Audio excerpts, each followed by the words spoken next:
Merci de votre attention, madame, monsieur. Dans l'actualité ce mercredi, nous évoquons le séjour new-yorkais du chef de l'État présent à la 69e session de l'Assemblée générale des Nations unies qui s'est ouverte hier mardi. On retient surtout cet accord de coopération énergétique signé entre notre pays et l'Union européenne. On en parle dans un instant avec notre envoyé spécial à New York, Anita Atigakou. À l'OB s'est ouverte la deuxième session extraordinaire de l'Assemblée nationale. C'est notre deuxième titre. Les députés vont voter à cette session le budget du Parlement exercice 2015. Les travaux ont été donc ouverts ce matin et poursuivis à huis clos. Nous aurons tout à l'heure le compte rendu de Arnaud Kidibou. À suivre aussi dans cette édition le 24e rapport sur les pratiques anormales. Ça concerne la zone CEDEAO. Sur la route, le Togo fait figure de bon élève avec des efforts en matière de sécurité routière. Nous voilà, madame, monsieur, le sommaire, bienvenue, voici le journal. Bonsoir à tous. L'actualité ce mercredi, elle est d'abord onusienne avec la 69e session de l'Assemblée générale des Nations unies. Le président Faure Gnassingbé y prend part à New York. Sur place est tenu hier mardi le sommet extraordinaire consacré au climat. On évoque le sujet dans un instant. Mais d'abord, cet accord intervenu hier entre le Togo et l'Union européenne. Les deux parties renforcent par ce document leur coopération énergétique. De New York, les précisions de Anita Atigakou, notre envoyé spécial. La politique énergétique adoptée et mise en œuvre depuis quelques mois par le gouvernement togolais est un ambitieux programme qui suscite l'intérêt des partenaires internationaux. Le projet d'électrification de toutes les localités, même les plus reculées de notre pays, et bien d'autres initiatives marquent l'adhésion de la Commission de l'Union européenne qui va au-delà en donnant son quitus pour l'extension du programme de révolution énergétique au Togo. Cette volonté s'est traduite ce mardi à New York par la signature d'un accord de renforcement de coopération dans le domaine de l'énergie durable entre le Togo et l'Union européenne. Le mot Memorandum of Understanding ou l'accord de coopération paraphé par le président Faure Gnassingbé et José Luis Barroso de la Commission européenne permettra de garantir une sécurité énergétique au Togo. Donc c'est un programme de solidarité dans le cadre de cette initiative des Nations Unies de énergie pour tous. Pour le gouvernement togolais, ce geste fort louable est un coup d'accélérateur porté au vaste chantier de révolution énergétique amorcé ces dernières années en faveur des populations. L'Union européenne a prévu dans les financements à venir entre 2014 et 2020 d'appuyer le Togo avec un financement national de 30 millions de dollars et auxquels peuvent s'ajouter des fonds régionaux dans le cadre de l'énergie durable. Et dans ce protocole qui a été signé, l'Union européenne s'est engagée à accompagner le Togo dans la mise en œuvre de sa politique énergétique, dans la recherche d'assistance technique en vue de nous aider à identifier les projets qui seront exécutés, à nous appuyer également à rechercher d'autres partenaires. Le gouvernement togolais s'est également engagé à intensifier le dialogue dans le cadre de la mise en œuvre de sa politique énergétique, notamment avec les populations, le secteur privé, la société civile, et faire en sorte que un cadre législatif motivant soit mis en place. Une aide plus que salutaire à l'heure où notre pays s'est engagé également à relever le défi de la protection de l'écosystème en synergie avec d'autres nations. Et le gouvernement togolais, lui, opte pour une solution idoine. Dans notre politique énergétique, nous avons mis une place de choix pour les énergies renouvelables. Les énergies renouvelables, évidemment, tout le monde pense tout de suite à l'énergie solaire, mais les énergies renouvelables passent par plusieurs types d'énergie. Il y a les micro-centrales hydroélectriques, il y a le vent, il y a le solaire, il y a la marée motrice. Nous avons pris l'engagement déjà de faire évoluer progressivement d'ici 2017, de faire passer le mix de l'énergie durable au renouvelable à 6%, et vers 2020, nous devons être autour de 10-12%.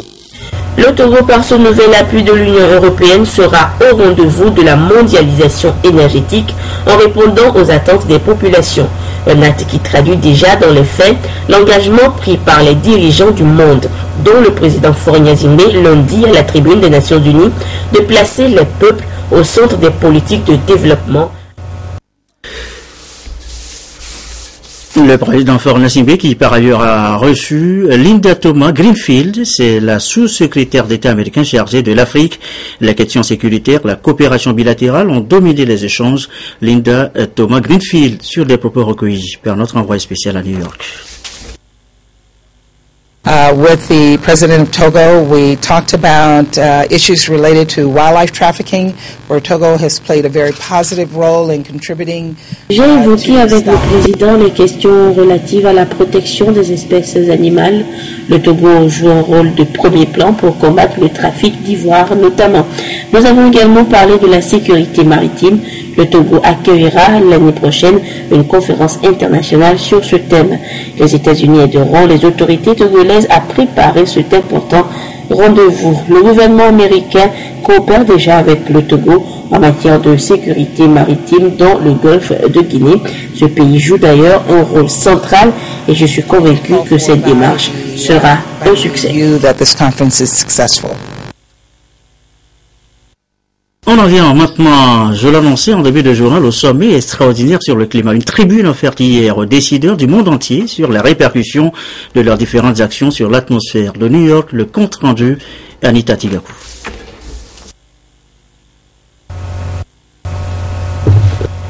On le surnomme le sommet de Ban, car c'est sur initiative personnelle que le secrétaire général de l'ONU, Ban Ki-moon, a convié les chefs d'État et de gouvernement à cette rencontre de haut niveau sur le climat mardi 23 septembre à New York. Un sommet extraordinaire qui intervient à la veille de l'ouverture officielle de la 69e session de l'Assemblée générale. À 15 mois de la conférence de Paris, où les 195 pays de la Convention 4 des Nations Unies sur le changement climatique se sont donné rendez-vous pour signer le premier accord global impliquant tous les grands émetteurs de gaz à effet de serre, Ban Ki-moon a voulu donner un élan à des négociations toujours difficiles sur le climat et tous les changements qu'il subit depuis plusieurs années. Après le fiasco de Copenhague en 2009, les dirigeants du monde, représentants des gouvernements, du monde de la finance, des entreprises et de la société civile sont de retour cette fois à New York. Tous ont été unanimes. La planète est en danger et ils urgent d'accélérer la cadence de secours.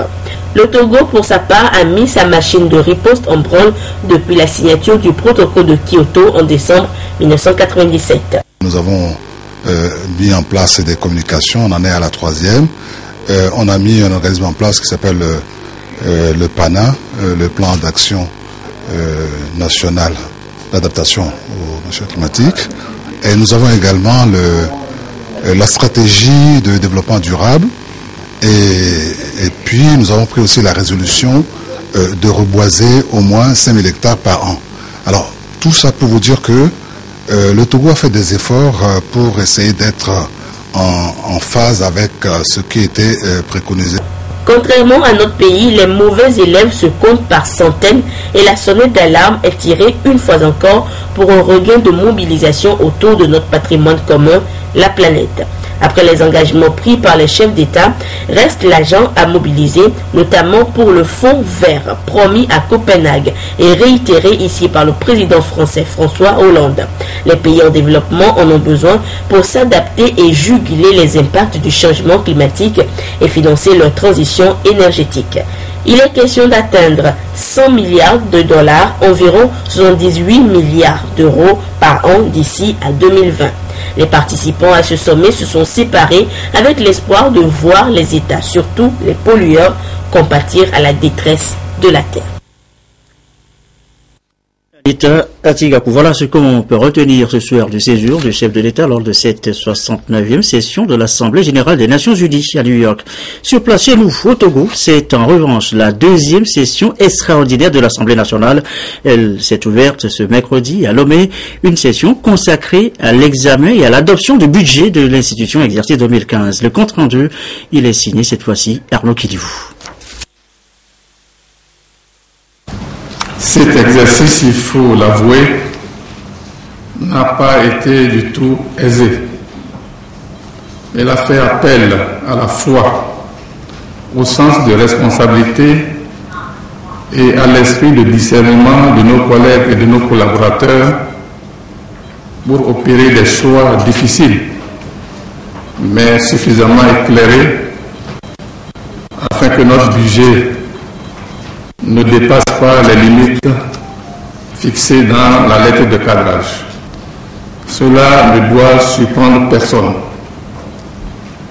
Quand on sait que notre pays n'a pas suffisamment de ressources financières pour réaliser toutes ses ambitions de développement économique et assurer à souhait le bien-être de sa population.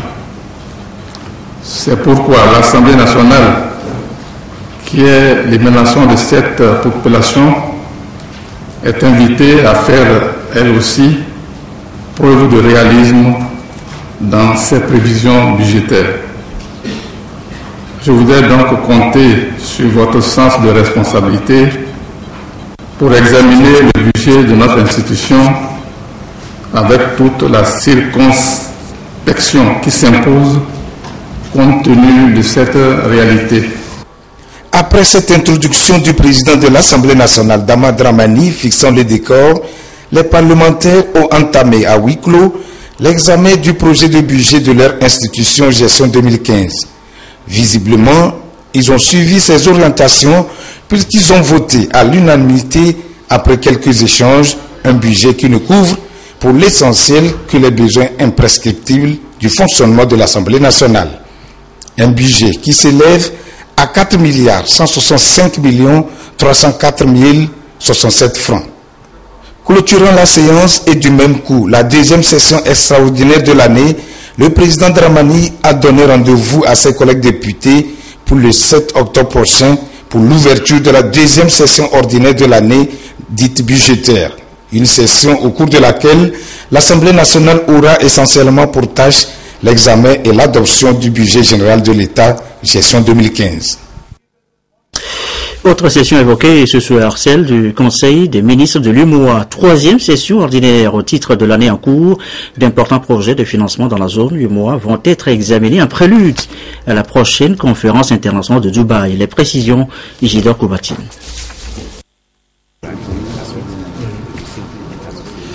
Troisième rencontre des ministres de l'économie et des finances des États membres de l'UMOA ici à Lomé au titre de l'année 2014. Une réunion qui fait suite à la conférence internationale de Dubaï où les Émiratis ont fait le choix d'investir dans la zone UMOA. Le Conseil prendra d'importantes décisions allant dans le sens de la stabilité, la croissance et la solidarité entre les États afin de garantir une économie forte dans l'espace. Au cours de la présente session, la Banque centrale nous présentera le rapport sur la situation économique et monétaire de l'Union, arrêté au 30 juin 2014. Le rapport fait ressortir une bonne orientation des activités dans notre zone, sous l'effet du dynamisme de la production industrielle et de l'activité commerciale. Je me réjouis par ailleurs de la diversité et de l'importance des autres dossiers qui nous sont soumis pour adoption, au titre desquels figure la révision des conditions de rémunération des produits d'épargne réglementés dans le but de garantir une rémunération minimale aux épargnants et de stimuler la mobilisation de l'épargne populaire pour le financement adéquat des économies de l'Union. Le Conseil va également actualiser les textes sur la libre circulation des personnes et des biens dans l'espace adopté en 2005 pour qu'ils soient conformes aux normes de la CEDEAO. Le TEC, le tarif extérieur commun et bien d'autres projets seront étudiés pour permettre aux pays de la sous-région d'avoir des textes susceptibles de favoriser la croissance économique.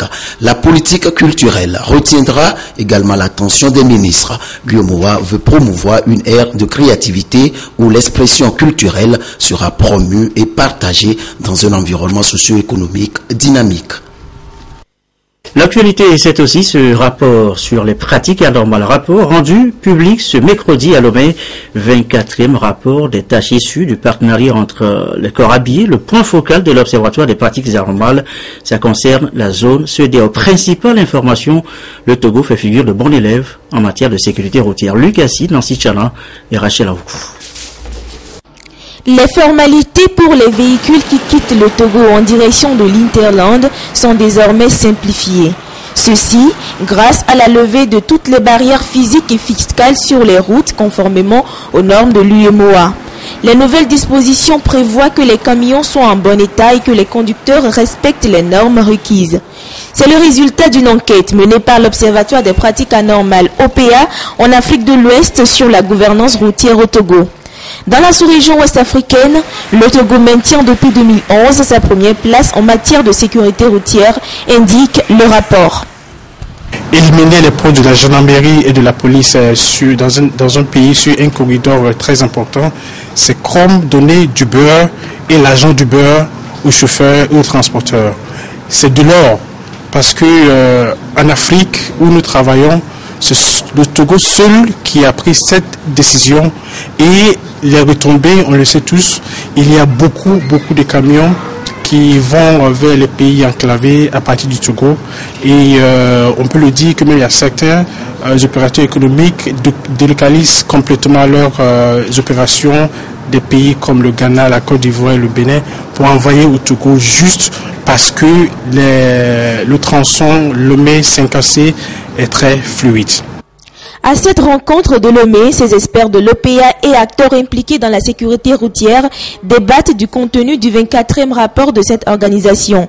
Il s'agit de trouver des approches de solutions susceptibles d'améliorer la sécurité routière en Afrique de l'Ouest. Nous essayons, pour qu'il y ait un développement harmonieux de ce secteur, d'essayer de régler progressivement ces problèmes. Le corridor du Togo de Lomé à Dabaron essaye d'éliminer progressivement ces barrières qui font que le transport ne s'effectue pas dans de bonnes conditions.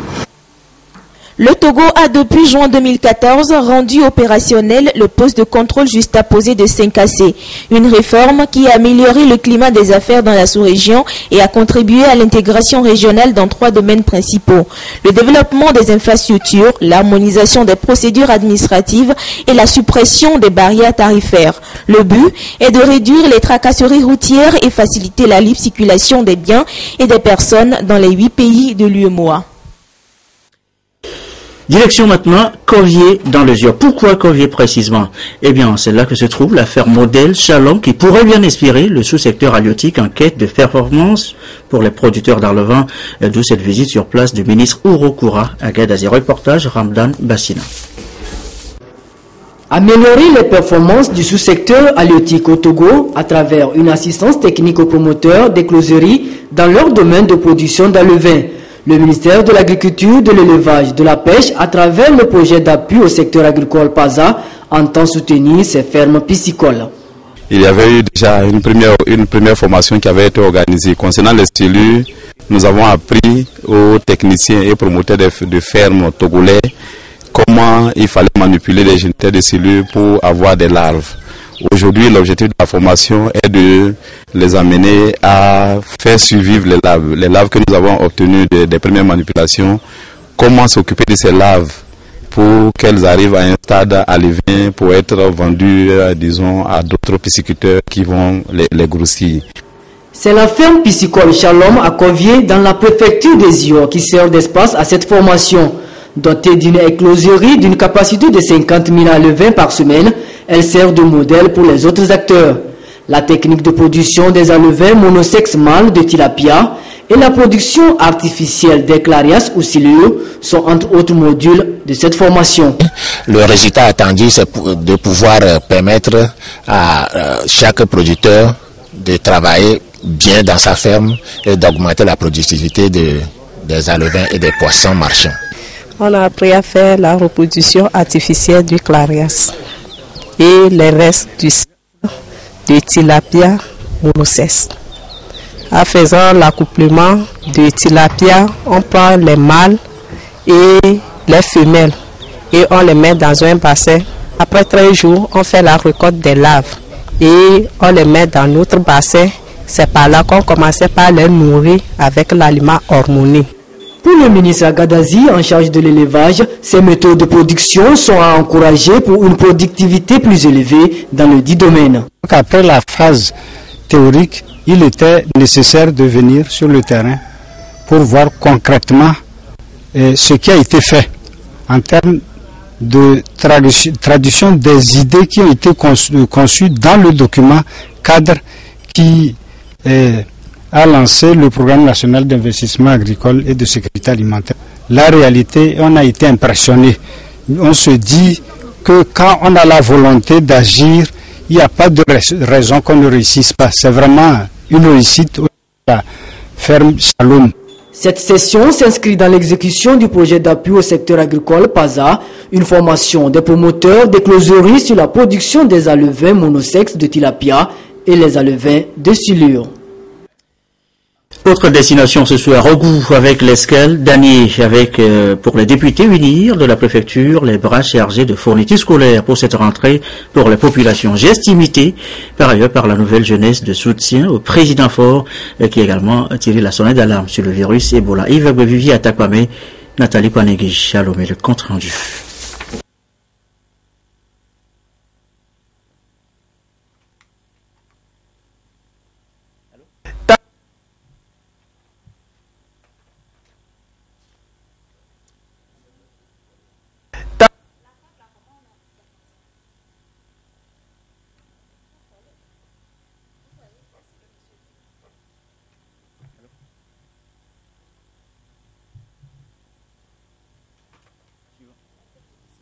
Un petit souci avec ce sujet de Logou et de Nathalie Kwanegui à Lomé. Nous reviendrons là-dessus avec ces bancs d'école et fournitures scolaires pour cette rentrée pour les députés unis qui font donc don aux populations d'Ogou et de la nouvelle jeunesse pour le soutien au président fort pour le compte donc de Lomé. Nous reviendrons sur le sujet si tout va bien dans le courant de cette édition.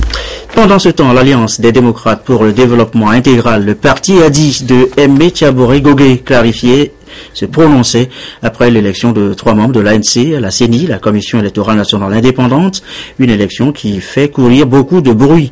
Le parti a tenu à clarifier les choses. Alors qu'est-ce qu'on retient, Augustin Kossi, avec Arnaud Kidjou? L'Alliance des démocrates pour le développement intégral a dit met fin aux suspicions en cours depuis l'élection des 3 membres de l'ANC à la Commission électorale nationale indépendante CENI. Au cours de cette rencontre avec la presse, les responsables ont exprimé leur indignation et dénoncé le comportement de l'ANC.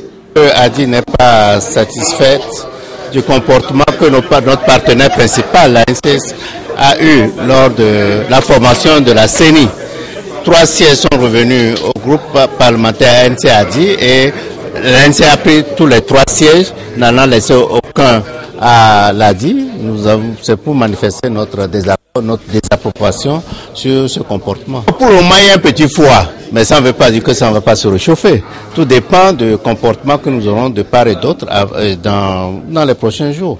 Donc nous pensons que c'est un événement qui s'est posé, malencontreux qui s'est posé, il fallait expliciter, il fallait dire ce que nous ressentons. Toutefois, les responsables se disent ouverts à toute concertation avant l'envoi des listes à la Cour constitutionnelle. ADI entend donc se désolidariser de toute démarche qui promeut l'exclusion des autres. La suite est ce cri d'alarme pour stopper le phénomène de pollution de l'environnement par les sachets plastiques. Ce matin, à Lomé, le collectif d'ONG Togo Environnement Propre forme 70 acteurs de la société civile sur les impacts négatifs des sachets plastiques sur notre environnement, la santé humaine et animale.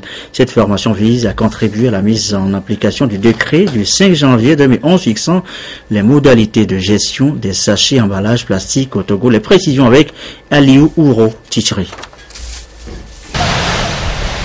Sacs ou emballages, les sachets plastiques sont utilisés en grande quantité au Togo. Pourtant, ces plastiques non biodégradables ont d'énormes conséquences environnementales et même sanitaires.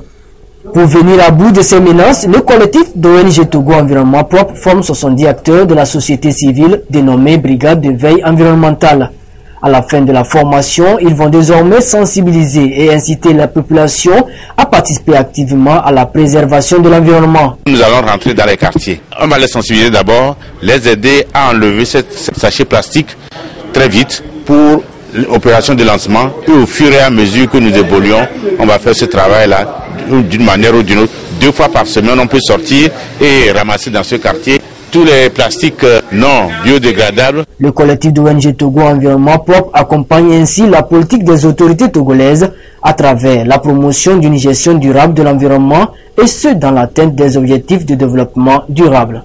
Nous voulons contribuer au fait à travers cet atelier à réduire les impacts négatifs des sachets plastiques en général sur l'environnement, la santé humaine et animale et contribuer à assainir l'environnement du Togo. Ces jeunes vont relayer l'information dans les quartiers et hameaux dans lesquels ils vont passer et éduquer la population sur les comportements citoyens. Au total, 130 responsables des brigades de veille environnementale seront formés à Lomé et à Kara en attendant de tourner le regard vers les autres villes du Togo. La rentrée scolaire 2014-2015, elle se précisait justement dans le cadre des préparatifs de cette rentrée scolaire. Eh bien, le secteur éducation, Kara, fait sa revue annuelle. Nous suivons le sujet avec Nestor Moujou sur place à Kara. Une année scolaire s'est écoulée, une autre s'annonce. En vue de mesurer les forces et les faiblesses de l'année 2013-2014 et envisager l'année 2014-2015 sous de bons auspices, la direction régionale de l'éducation Kara a jugé nécessaire de réunir les principaux acteurs du monde scolaire de son ressort territorial pour une revue des activités. Arrimé au plan sectoriel de l'éducation, les activités ont été menées par rapport à l'accès au maintien, par rapport à l'amélioration de la qualité et par rapport au pilotage et à la bonne gouvernance. Donc c'est au niveau des 3 piliers que nous allons organiser les activités de revue pour voir qu'est-ce qui a marché, qu'est-ce qui n'a pas marché, parce que nous avions fait des recommandations à la revue passée et sur voir si nous avons mis en œuvre toutes les recommandations et pouvoir nous améliorer. En dehors de la revue des activités scolaires, il s'est agi aussi de faire la répercussion du message du ministre des Enseignements primaires et secondaires par rapport à certaines dispositions particulières. Et le message du ministre, il y a 2 aspects. Le premier, nous avons été instruits par rapport au virus Ebola qui fait du mal aujourd'hui dans la sous-région. Donc nous allons transmettre les instructions pour que les chefs d'établissement et les enseignants et les élèves puissent connaître les mesures préventives à mettre en œuvre au niveau de chaque établissement. Et ensuite, nous avons eu l'assurance ferme de son Excellence Monsieur le Ministre que la prime de rentrée de bibliothèque qui fait souvent problème, cette prime est acquise. Des dispositions sont déjà prises pour le paiement de cette prime. Et toutefois, il y a lieu de demander un peu de patience aux enseignants pour que tout le monde ait son salaire, qu'il puisse acheter les fournitures à ses enfants. Et dès que le paiement des salaires sera terminé, on va engager le paiement de la prime. Pour revenir à l'année écoulée, les résultats ont été dans l'ensemble bons, sauf au bac 2. À cet examen, le taux de réussite dans la région de la Kara est de 39% contre 49% l'année précédente. Au bac 1, 67% des composants ont réussi contre 62% l'année d'avant. Au BPC, 78% contre 62% et au CPD, 88% contre 84%.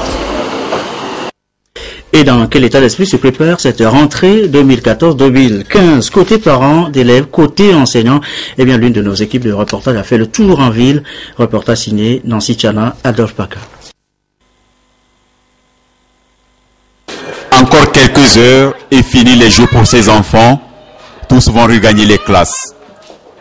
Les préparatifs de cette rentrée scolaire vont bon train dans les établissements publics comme privés. Entretien par-ci, inscription par-là. Bonjour. Oui, qu'est-ce que vous faites là? Comme bientôt c'est la rentrée, mon nom est sorti, donc je suis venue chercher mon nom. Tu l'as vu? Si. Je suis en joie de commencer une nouvelle classe. Je suis venue dans l'établissement pour chercher la place de ma petite soeur. Par la grâce Si j'ai amené les dossiers, bon, peut-être il peut accepter ou pas, je ne sais pas encore. Partout, ce sont les derniers réglages. Et pour ceux qui doivent solliciter de nouvelles places, c'est la course contre la montre. L'un fait la classe de CE1 et l'autre ferait la classe de 6e. On était parti à l'autre CEG Nikonakwe. Vu l'aspect de l'établissement, on a préféré pour venir voir ici aussi pour comparer les deux. Je quitte le quartier. Bon, je suis allé là-bas, ils ont demandé de fournir certains dossiers pour pouvoir recevoir l'enfant, c'est pour cela que je suis venu. Les enseignants, eux, après les échanges avec leur ministre, ont retrouvé la sérénité et s'apprêtent donc pour la reprise. Le ministre a si bien dit que la rentrée sera bien effective le 29 septembre 2014. Donc j'ai toutes mes fiches à ma disposition. Je suis là ce matin pour harmoniser l'établissement avec les enfants pour l'entretien du lycée. La parole de notre ministre nous a réconfortés. Mais là où on voulait qu'on harmonise un peu, que les primes là se donnent avant même le jour J.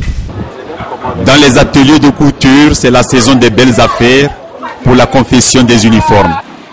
Dans les rues et les boutiques, des articles scolaires ravissent la vedette aux autres marchandises et les parents s'activent. Notre inquiétude, c'est que le salaire n'est pas encore tombé. Et nous avons quand même préparé, nous avons mis de côté donc, les cahiers, les tenues qui sont en train d'être confectionnés pour certains. Je suis sûr que jusqu'à vendredi ou samedi, nous serons prêts. Nous avons commencé les inscriptions il y a 2 semaines. Les parents viennent et je suis sûr que la rentrée aura bel et bien lieu. C'est dire que tout est fait prêt pour le grand rendez-vous du 29 septembre prochain. Aux différents acteurs, élèves, parents et enseignants, de l'aborder donc en toute responsabilité pour poser dès le départ les jalons d'une année remplie de succès. Pratiquement la fin de cette édition, mais on se quitte sur les images de cet accord signé entre le Togo et l'Union européenne, accord qui vient renforcer la coopération énergétique entre les deux parties signées à New York. Côté togolais, Faure Gnassingbé, président de la République. Côté Union européenne, Manuel Barroso, président de la Commission européenne. C'est un mémorandum qui permettra à la Commission de participer et de soutenir les efforts et les projets de développement entrepris par le Togo et le Togo dans le domaine de l'énergie renouvelable. Ce communiqué, avant de nous séparer, communiqué du ministre de la Sécurité et de la Protection civile, il nous a été donné de constater ces derniers temps que la réalisation de certains ouvrages sur les chantiers en construction ou dans des maisons d'habitation se font sans aucune précaution ni mesure de sécurité. C'est le cas notamment des puits d'eau sans margelle et non couverts, des puiseurs et fosses septiques non couverts et des WC anciens directement construits sur des fosses septiques avec un trou au milieu. Ces ouvrages qui constituent un danger potentiel font actuellement de nombreuses victimes. Cette année, un nombre élevé de personnes, en majorité des enfants, sont décédés à la suite de fuites accidentelles, soit dans un puits, dans un puiseur ou fosse septique, soit dans un WC, etc. Les enquêtes ouvertes dans les cas de découverte de cadavres dans ces lieux relèvent à suffisance que ce sont des accidents mortels dus au fait que les 10 ouvrages sont généralement abandonnés sans aucune précaution pour les protéger. Le ministre de la Sécurité et de la Protection civile invite toute la population et particulièrement les entrepreneurs, les maçons et autres responsables intervenant dans le domaine des constructions à observer rigoureusement les normes de sécurité prescrites dans la réalisation de tels ouvrages.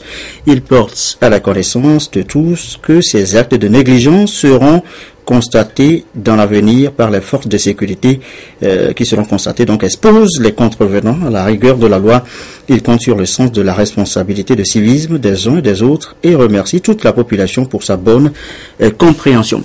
À suivre ce soir sur notre antenne, sous le coup de 21h, le magazine Le Contribuable avec Amia Balo et Nadège et Nyanya.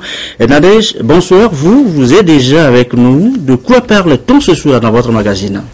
Bonsoir Gerson, pour ce 6e numéro, nous allons parler des obligations des contribuables en matière de TVA, la taxe sur la valeur ajoutée. Et ce sera avec le commissaire des impôts, Esso Havana, Adoui. Des dossiers, des reportages à suivre également? Bien sûr, cet entretien sera bien évidemment étayé de 2 reportages, la TVA et les opérateurs économiques, le paiement de la TVA par les opérateurs économiques. Et c'est à suivre tout à l'heure à partir de 21h. Merci Nadège, à très bientôt. Mais juste après ce journal, la météo, Cléo Sabine Poco pour les prévisions. Merci à vous qui nous suivez ce soir à Cotonou au Bénin et à New York aux États-Unis en bande C sur la télévision togolaise et comme d'habitude toujours fidèlement. Excellente fin de soirée chez vous.